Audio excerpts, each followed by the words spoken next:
Patiently awaiting a sign of relief from the hordes they unleash to strangle me. From within thy own cerebri is stricken by an invisible arch enemy that can see me clearly, dancing in the ways in an asylum that looks like a psychedelic symphony. I'm steadily trying to escape tomorrow so today I can quietly fade away and bed these silent tears on the way to sleep. But should I be okay with getting used to never truly being free? Cause it seems the simple way ain't got no practical use for me. Complicated complications always resurrect my neurological pathways to some fucked up crosstown traffic. Doing everything they can to arouse me to cast my unordinary magic. To force my hand into my captors, and then to pick my now missing pieces off the hidden masses, turning my once true friends into a generation of vultures, killing me savagely.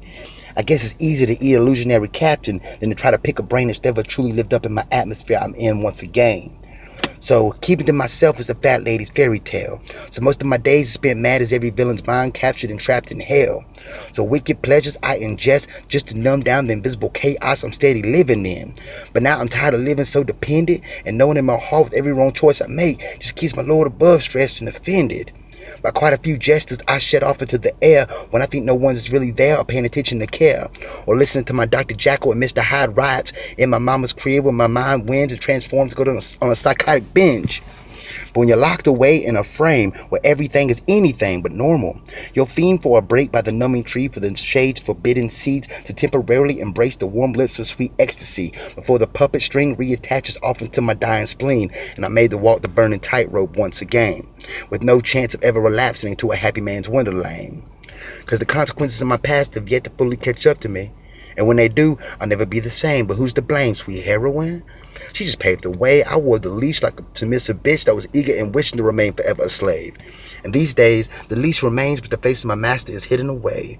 I gave the Lord above my soul to take and keep alive, but at the moment I'm still bound in earthly chains that's got me bowing down and dying. Frying hard from within as if the hell that exists was stuck and framed between my ribs.